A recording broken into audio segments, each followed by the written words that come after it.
ನಮಸ್ಕಾರ ವೀಕ್ಷಕರೇ, Karnataka power TV ನ್ಯೂಸ್ಗೆ ತಮ್ಮೆಲ್ಲರಿಗೂ ಸ್ವಾಗತ. ವಾರ್ತೆಗಳ ವಿವರ.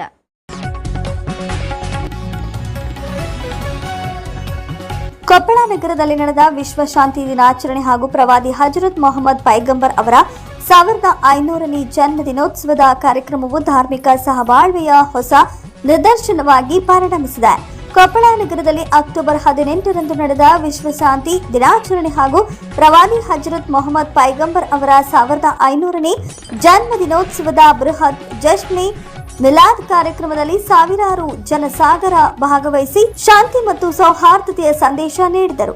ಕರ್ನಾಟಕ ವಿಧಾನ ಪರಿಷತ್ ಮುಖ್ಯ ಸಚೇತಕ ಸಲೀಂ ಅಹಮದ್ ಅವರು ನೇತೃತ್ವದಲ್ಲಿ ಹಾಗೂ ನೀಲಂಗ ಶರೀಫ್ ದರ್ಗಾ ಸಜ್ಜಾದೆ ನಶೀನ್ ಹೈದರಾಬಾದ್ ಸಾಹೇಬ್ ಅವರ ಅಧ್ಯಕ್ಷತೆಯಲ್ಲಿ ಈ ಬೃಹತ್ ಸಮಾರಂಭವು ಕೊಪ್ಪಳದ ಪಬ್ಲಿಕ್ ಸ್ಕೂಲ್ ಮೈದಾನದಲ್ಲಿ ನಡೆಯಿತು. ವಿಶ್ವ ಶಾಂತಿಯ ಸಂದೇಶ ಸಮ್ಮೇಳನವನ್ನ ಹಜರತ್ ಖಾಜಾ ಬಂದೆ ನವಾಜ್ ದರ್ಗಾದ ಸಜ್ಜಾದೆ ನಶೀನ್ ಸೈಯದ್ ಮೊಹಮ್ಮದ್ ಅಲಿ ಅಲ್ ಹುಸೇನಿ ಮತ್ತು ಶರಣಬಸವೇಶ್ವರ ಸಂಸ್ಥಾನದ 9ನೇ ಪೀಠಾಧಿಪತಿ ದೊಡ್ಡಪ್ಪ ಎಸ್ ಅಪ್ಪ ಹಾಗೂ ಇತರ ಗಣ್ಯರು ಉದ್ಘಾಟಿಸಿದರು. ಈ ಸಂದರ್ಭದಲ್ಲಿ ಮಾತನಾಡಿದ ಗಣ್ಯರು, ಭಾರತದ ಇತಿಹಾಸದಲ್ಲಿ ಎಲ್ಲಾ ಧರ್ಮ ಮತ್ತು ಜಾತಿಯ ಜನರು ಅನ್ಯೋನ್ಯವಾಗಿ ಬದುಕಿದ್ದಾರೆ. ನಮ್ಮ ಸಹಬಾಳ್ವೆ ವಿಶ್ವಕ್ಕೆ ಮಾದರಿಯಾಗಿದೆ ಎಂದು ಅಭಿಪ್ರಾಯಪಟ್ಟರು. ಕಾರ್ಯಕ್ರಮದಲ್ಲಿ ಭಾಗವಹಿಸಿದ ಪ್ರಮುಖರು ಹಜರತ್ ಖಾಜಾ ಬಂದೆ ನವಾಜ್ ದರ್ಗಾದ ಮುಖ್ಯಸ್ಥರು ಮತ್ತು ರಾಜ್ಯ ವಕ್ಫ್ ಮಂಡಳಿಯ ಅಧ್ಯಕ್ಷರಾದ ಹಫೀಜ್ ಸೈಯದ್ ಮೊಹಮ್ಮದ್ ಅಲಿ ಅಲ್ ಹುಸೇನಿ, ಶರಣಬಸವೇಶ್ವರ ಮಠದ ಪೀಠಾಧಿಪತಿ ಚಿರಂಜೀವಿ ದೊಡ್ಡಬಸಪ್ಪ ಅಪ್ಪ, ಶಿರಟ್ಟಿಯ ಫಕೀರೇಶ್ವರ ಮಹಾಸ್ವಾಮಿಗಳು ಹಾಗೂ ಸವಳೂರು ದೊಡ್ಡ ಹುಣಸೆ ಕಲ್ಮಠದ ಚನ್ನಬಸವ ಸ್ವಾಮೀಜಿ, ಸಚಿವರು ಶಿವರಾಜ್ ತಂಗಡಗಿ, ಸಂಸದರು ರಾಜಶೇಖರ್ ಹಿಟ್ನಾಳ್, ಸಚಿವರು ಎಚ್.ಕೆ. ಪಾಟೀಲ್, ಸಚಿವರು ರಹೀಂ ಖಾನ್, ಬಿ.ಕೆ. ಹರಿಪ್ರಸಾದ್, ಶಾಸಕರು ರಾಘವೇಂದ್ರ ಹಿಟ್ನಾಳ್, ಜಿ.ಎಸ್. ಪಾಟೀಲ್, ಮಾಜಿ ಸಚಿವರು ಇಕ್ಬಾಲ್ ಅನ್ಸಾರಿ, ಮಾಜಿ ಸಚಿವರು ಉಬೇದುಲ್ಲಾ ಅಜ್ಮಿ, ಹಸನ್ ಸಾಬ್ ದೋತಿಹಾಳ, ಭಾರತ ಕ್ರಿಕೆಟ್ ತಂಡದ ಮಾಜಿ ನಾಯಕ ಮೊಹಮ್ಮದ್ ಅಜರುದ್ದೀನ್, ಮಾಜಿ ಶಾಸಕರು H R. Srinath, S T. Makandar, KPCC general secretary K M. Syed, KPCC coordinator Bashu Sab Khatib, ನಗರ ಪ್ರಾಧಿಕಾರ ಸದಸ್ಯರು cotton Basha, block Congress Sadiq Attar, Shamid Muniyara, Basavaraj Hitnal, advocate Asif Ali, ರಾಜ್ಯ ವಕ್ಫ್ ಮಂಡಳಿಯ ಸದಸ್ಯರು ಅಡ್ವೊಕೇಟ್ ಪೀರಾ ಹುಸೇನ್, ಜಿಲ್ಲಾ ವಕ್ಫ್ ಮಂಡಳಿಯ ಅಧ್ಯಕ್ಷರು ಆಸಿಫ್ ಕರ್ಗಿಲಿ, ಅಂಜುಮನ್ ಅಧ್ಯಕ್ಷರು ಹಮೀದ್ ಕೊಪ್ಪದ, ಉತ್ತರ ಕರ್ನಾಟಕ ಅಂಜುಮನ್ ಅಧ್ಯಕ್ಷರು ಮುಫ್ತಿ ನಜೀರ್ ಅಹಮದ್, ಮೌಲಾನಾ ತಾಸೀನ ಸಾಬ ಗಣ್ಯರು ಮತ್ತು ಧರ್ಮಗುರುಗಳು ಉಪಸ್ಥಿತರಿದ್ದರು. ವಿಶ್ವ ಶಾಂತಿ, ಸಹಬಾಳ್ವೆ ಮತ್ತು ಮಾನವೀಯತೆ ಎಂಬ ಸಂದೇಶವನ್ನ ಹರಡಿದ ಈ ಕಾರ್ಯಕ್ರಮ ಕೊಪ್ಪಳದ ಇತಿಹಾಸದಲ್ಲಿ ಅಕ್ಷರದ ಅಚ್ಚು ಬರೆದಂತಾಯಿತು. ವಿಶ್ವ ಶಾಂತಿಯ ಸಂದೇಶದ ಈ ಮಹತ್ವದ ಕಾರ್ಯಕ್ರಮದಿಂದ ಸಮಾಜದಲ್ಲಿ ಸೌಹಾರ್ದತೆಯ ಬಿಂಬ ಮೂಡಿದೆ. ಎಲ್ಲ ಧರ್ಮಗುರುಗಳೇ, ಇಲ್ಲಿ ಬಂದಂತ ಎಲ್ಲ ಹಿರಿಯರೇ, ಮಾಧ್ಯಮದ ಸ್ನೇಹಿತರೆ, ನಾನು ಹೆಚ್ಚಾಗಿ ಭಾಷಣ ಮಾಡಕ್ಕೆ ಹೋಗೋದಿಲ್ಲ. ಈ ಐತಿಹಾಸಿಕ ಕಾರ್ಯಕ್ರಮ ಯಾವುದೇ ಒಂದು ರಾಜಕೀಯ ದೃಷ್ಟಿಯಿಂದ ಬಂದಂತ ಕಾರ್ಯಕ್ರಮ ಅಲ್ಲ. ಪ್ರವಾದಿ ಮೊಹಮ್ಮದ್ ಅವರ ಸಂದೇಶ ಶಾಂತಿ, ನೆಮ್ಮದಿ, ಸಹಬಾಳ್ವೆ, ಈ ರಾಜ್ಯವು ಸರ್ವ ಜನಾಂಗದ ಶಾಂತಿಯ ತೋಟ ಮಾಡಲಿಕ್ಕೆ ನಾವು ಹುಟ್ಟಿದ್ದೀವಿ. ವಿಶ್ವ ಶಾಂತಿಯ ದಿನವಾಗಿ ನಾವು ಆಚರಣೆ ಮಾಡ್ತಾ ಇದ್ದೀವಿ. ಕೆಲವು ಸಮಾಜಗಳು ಸಮಾಜವನ್ನು ಹೊಡೆಯುವಂತ ಕೆಲಸ ಮಾಡ್ತಾ ಇದ್ದಾರೆ. ಅದಕ್ಕೆ ಉತ್ತರವಾಗಿ ಈ ಕಾರ್ಯಕ್ರಮ ನಾವು ಕೊಡ್ತಾ ಇದ್ದೀವಿ. ಯಾರು ಹಲವಾರು ಗುರುಗಳಿಗಾಗಲೇ ಭಾಷಣ ಮಾಡ್ತಾರೆ, ನಾನು ಮಾತಾಡಲಿಕ್ಕೆ ಹೋಗೋದಿಲ್ಲ. ಇಂಥ ಕಾರ್ಯಕ್ರಮ ಹೆಚ್ಚು ಹೆಚ್ಚು ಆಗಬೇಕು. ತಮ್ಮ ಸಂಪೂर्ण ಬೆಂಬಲ ನಾವು ಕೋರ್ತಾ बुजुर्ग नौजवान साथियों को बड़ा वक्त मिलूंगा। आजादी के 75 साल बावजूद आज भी हमें मुसलमानों को शक्ति में देखते हैं।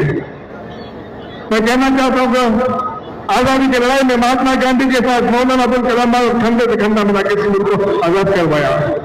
अपने अपने अपने खून से इस मुल्क को सिंचाया हमने, लेकिन आज भी हमें शक्ति में देखते हैं इस अवस्था से। उन बातों को बोलना चाहूंगा मैं। अगर इस मुल्क मुसलमानों की जरूरत पड़ी तो खुदा की कसम हर एक मुसलमान सर से कम बांध के इस मुल्क की हिफाजत करेगा। शहीदों की तरह लगेंगे हर बरसने में, तो उनके मरने वालों का यही बाकी निशान होगा। मौलाना कहते हैं, मैं मुबारकबाद कहते हैं सारे लोगों को। इतने लोग हमारे बाजू आवा है, काफी लोग अब तकलीफ करने वाले हैं। ಹಲವಾರು ಮುಖಂಡರು ವೇದಿಕೆಯಿದ್ದಾರೆ, ಎಲ್ಲ ಭಾಷಣ ಮಾಡಿದ್ದಾರೋದ್ರಿಂದ ಹೆಚ್ಚಾಗಿ ಮಾತಾಡಿದೆ. ಇದೊಂದು ಐತಿಹಾಸಿಕ ಕಾರ್ಯಕ್ರಮ. ಇಂತಹ ಕಾರ್ಯಕ್ರಮ ಹೆಚ್ಚು ಹೆಚ್ಚು ಆಗಬೇಕು. ಇವತ್ತು ಗುಲ್ಬರ್ಗ ಪ್ರಜಾರವರು, ನಮ್ಮ ಫಕೀರೇಶ್ವರ ಸ್ವಾಮಿಗಳು, ಸೌಮ್ಯ ಸ್ವಾಮಿಗಳು, ಗುಲ್ಬರ್ಗ ಸ್ವಾಮಿಗಳು, ಹಾಗೆ ಎಲ್ಲ ನಮ್ಮ ವೇದಿಕೆಯಲ್ಲಿ ಎಲ್ಲ ಧರ್ಮಗಳು ಕೂತಿದ್ದಾರೆ. ಇದೊಂದು ಸಂಗಮ, ಇದೇ ಒಂದು ಶಾಂತಿ, ನೆಮ್ಮದಿ, ಸಹಬಾಳ್ವೆಯನ್ನು ಬಾಳಕ್ಕೆ ಈ ನದಿಯ ನಮ್ಮ ಸಂಸ್ಕೃತಿ, ಇದೇ ನಮ್ಮ ಆಚಾರ, ಇದೇ ನಮ್ಮ ವಿಚಾರ ಮಾತನ್ನು ಹೇಳ್ತಾ ನಮ್ಮ ಎರಡು ಮಾತುಗಳನ್ನು ನಮಗೆ ಸೇರಿ ನಮಸ್ಕಾರ. ಅಸ್ಲಾಂ ಅಲೈಕುಂ. ಮನಸ್ಸುಗಳ ಕಲ್ಯಾಣವನ್ನ ಮಾಡಿದ್ದಾರೆ. ಅಂತಹ ಮಹಾತ್ಮರ ಸಾಲಿನಲ್ಲಿ ನಿಲ್ಲುವಂತವರು ಯಾರು ಅಂತಂದ್ರೆ ಮೊಹಮ್ಮದ್ ಪೈಗಂಬರರು ಎನ್ನುವಂಥದ್ದನ್ನು ನಾವೆಲ್ಲ ನೆನಪಿನಲ್ಲಿ ಇಟ್ಕೊಳ್ಬೇಕಾಗ್ತದೆ. ನಮ್ಮ ದಾರಿಗೆ ಕಲ್ಲು ಹಾಕಿದರೆ ಅವರ ದಾರಿಗೆ ಹೂವು ಹಾಕೋಣ, ನಮ್ಮ ಬೆನ್ನಿಗೆ ಚೂರಿ ಹಾಕಿದರೆ ಅವರ ಕೊರಳಿಗೆ ಹಾರ ಹಾಕೋಣ. ದ್ವೇಷದಿಂದ ಎಲ್ಲರನ್ನೂ ಕಳೆದುಕೊಳ್ಳುವುದಕ್ಕಿಂತ ಪ್ರೀತಿಯಿಂದ ಎಲ್ಲರನ್ನೂ ಪಡೆದುಕೊಳ್ಳೋಣ ಎನ್ನುವ ಸಂದೇಶವನ್ನು ಕೊಟ್ಟಿರುವಂತಹ ಪುಣ್ಯಾತ್ಮರು ಯಾರು ಅಂತಂದ್ರೆ ಮೊಹಮ್ಮದ್ ಪೈಗಂಬರರು. ದರ್ಗಾ ಅಂದ್ರೆ ಬಹಳ ದೊಡ್ಡ ಪರಂಪರೆಯ ಪೀಠ. ಇವತ್ತು ದೊಡ್ಡ ಬಸಪ್ಪ ಅವರ ಮತ್ತು ಪೀಠ ಮತ್ತು ಬಂದೇನವಾಜ್ ದರ್ಗಾದ ಪೀಠ ಇವತ್ತು ನಮ್ಮ ಇಡೀ ನಮ್ಮ ರಾಷ್ಟ್ರದಲ್ಲಿ, ನಮ್ಮ ರಾಜ್ಯದಲ್ಲಿ ಒಂದು ಭಾವೈಕ್ಯದ ಸಂಕೇತವಾಗಿ ಇವತ್ತು ಬಂದಿದ್ದಾವೆ ಅನ್ನೋ ಮಾತು ಇಲ್ಲಿ ಹೇಳಕ್ಕೆ ಬಹಳ ಸಂತೋಷ ಅನಿಸ್ತಾ ಇದೆ. ಪೈಗಂಬರನ್ನ ತಿಳ್ಕೊಂಡು ಏನಿಲ್ಲ, ಎಲ್ಲ ವ್ಯವಸ್ಥೆ ಇದೆ, ತಾವು ದಯಮಾಡಿ ಈ ಕಾರ್ಯಕ್ರಮವನ್ನು ಗುರುಗಳು ಬಂದ ಮೇಲೆ ಅನೇಕ ವಿಚಾರಗಳನ್ನು ಮಾತನಾಡ್ತಾರೆ. ನಾವು ನೀವು ಕೇಳಿ ಸಂತೋಷಪಟ್ಟು ಪೈಗಂಬರರ ಆದೇಶಗಳನ್ನ ಪಾಲನೆ ಮಾಡೋಣ ಅಂತಕ್ಕಂಥ ಮಾತನ್ನ ನಿಮಗೆಲ್ಲ ಹೇಳಿ ನನ್ನ ನಾಲ್ಕು ಮಾತುಗಳನ್ನು ಮುಗಿಸ್ತೇನೆ. ಇವತ್ತು ಎಲ್ಲ ಸಮಾಜದ ಬಂಧುಗಳು ಇವತ್ತು ವಿಶ್ವಶಾಂತಿ ಸಭೆಗೆ ಆಗಮಿಸಿದ್ದೀರಿ. ಇವತ್ತು ನಿಜವಾಗ್ಲೂ ಕೂಡ ಅನೇಕ ಜನರು, ಇದು ಹೆಚ್ಚು ಜನರು ಮಾತಾಡ್ತಕ್ಕಂಥದ್ರು ಇದ್ದಾರೆ.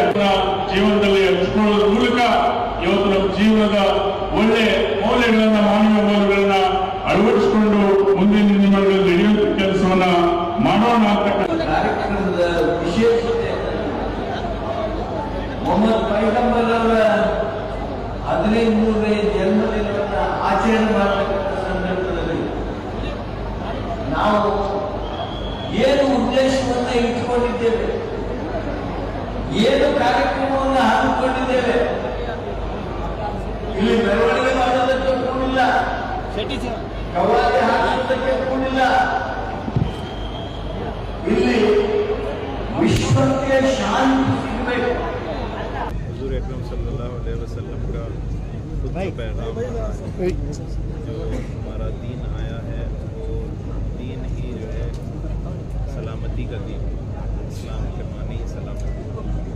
तो हमारे दीन के एतबार से ये एक दावत जो साल दिए थे यहाँ के लोकल के रहने वाले इंतजामिया कमेटी और आप लोग सब अतराफ के स्वामी जी, गुलबर्गा के अप्पा जी, सारे लोग आए थे और बड़ी खुशी का इजहार किया।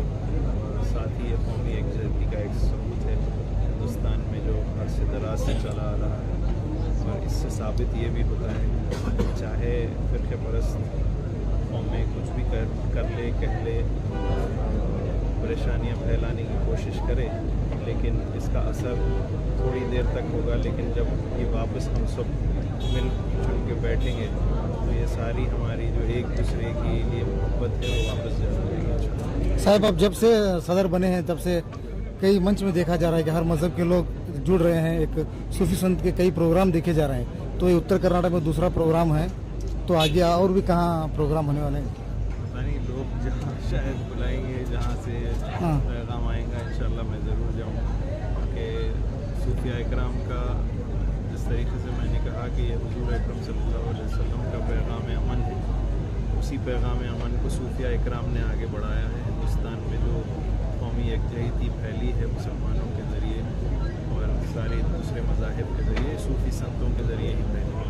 और उसी को आगे बढ़ाते हुए, क्योंकि मेरा ताल्लुक़ भी इस राज से है, मेरा काम भी वही है कि सबको जोड़े रखना है और उसी कोशिश में लगे रहना है। ಇಂಥ ಪವಿತ್ರವಾಗಿರ್ತಕ್ಕಂಥ ಕಾರ್ಯಕ್ರಮದಲ್ಲಿ ನಾನು ಯಾವುದೇ ರೀತಿಯಾಗಿ ರಾಜಕೀಯ ಭಾಷಣಗಳನ್ನು ಮಾಡಲಿಕ್ಕೆ ನಾನು ಬೆಂಗಳೂರಿನಿಂದ ಬಂದಿಲ್ಲ ಬಂಧುಗಳೇ. ಅನಾವಶ್ಯಕವಾಗಿ ಯಾರು ಸಹಿತ ಚಿಂತೆ ಮಾಡತಕ್ಕಂತಾಗಲಿ ಅಥವಾ ಗಂಭೀರವಾಗಿ ಅದನ್ನು ಬೇರೆ ರೀತಿಯಿಂದ ತಿಳ್ಕೊಳ್ಳೋದ ಅವಶ್ಯಕತೆ ಇಲ್ಲ ಅಂತ ಹೇಳಲಿಕ್ಕೆ ಬಯಸ್ತೇನೆ.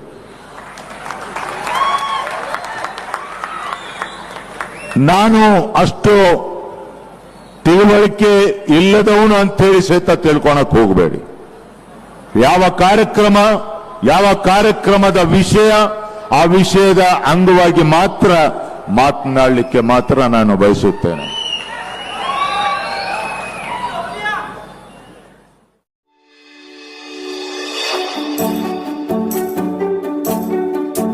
ನೀವಿನ್ನು ನಮ್ಮ ಚಾನೆಲ್ಗೆ ಸಬ್ಸ್ಕ್ರೈಬ್ ಮಾಡಿಲ್ಲವೇ?